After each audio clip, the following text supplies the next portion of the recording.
Yeah, it's T-Shawn, Baseball Card Theater. Today we're going to talk about a guy I dig named Joe Coleman. Won 142 games, was an all-star. His hobby is golf. But the main reason I remember him is because of his cards. Here's 1970. He got it signed. You've heard of resting bitch face?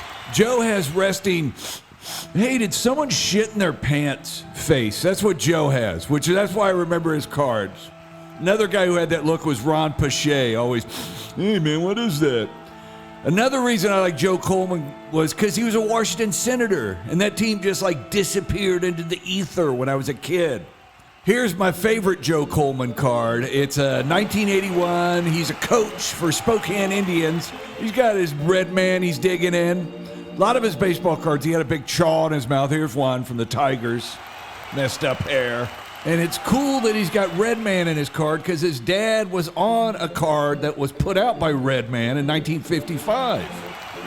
Yeah, his dad pitched. Here's another card of his dad's. Joe Sr., and he pitched 14 years, made an all-star team. Then in 2010, Joe's kid, Casey Coleman, pitched. And they became the first baseball family who had 3 generations of pitchers. And the 3-generation guys are rare. It's like the Bells. There was Gus Bell, Buddy, and David Bell. And then the Harristons was Sam, Jerry Jr., and Scott. And then there was the Boones, Ray Boone, Bob Boone, Brett Boone, Aaron Boone, their pet monkey, Baboon. Here's his rookie card from '66. He was actually picked 3rd by the Senators in 1965 in the first amateur draft. So a couple months after he gets drafted, straight out of high school, he pitches in the major leagues, 18 years old. How cool is that? Larry Durker actually pitched on his 18th birthday. That's even cooler. Oh, my 18th birthday is the first time I had sex. I'll never forget that hobo. He was very gentle. Anyway, back to Coleman. He gets another rookie card in '67. It looks like he's getting a whiff of old Tim Cullen. Look at that. He's not happy. So after 6 years in Washington, he gets dealt to the Tigers. The Senators get Denny McClain. Joe gets a painted-on hat. And it's a doozy, too. It's from the uniform from 1968 the Senators have. Why leave the red line in the cap?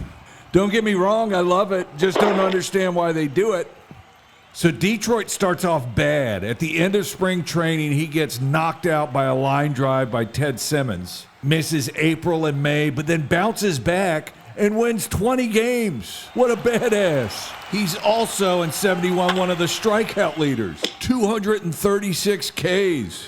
In '72, he wins 19 games. '73, he wins 23 games. He kind of becomes a star, makes an all-star team, gets some 3D cards. Those are nice. There's his card from '75. He's got a big thing of tobacco in his cheek. My favorite card when he was in Detroit was the 1973 card because he's holding a bat. And it's the year they introduced the designated hitter. And by the way, his lifetime batting average, 106. Okay, Joe, go get him, Tiger.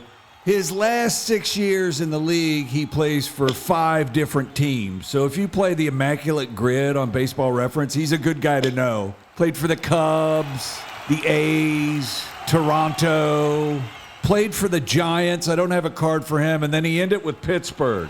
All right, well, that's this episode of Baseball Card Theater. We looked at Joe Coleman. There he is with his dad. All right. Great story. I like Joe Coleman. You should too. I'm T-Shawn. Peace.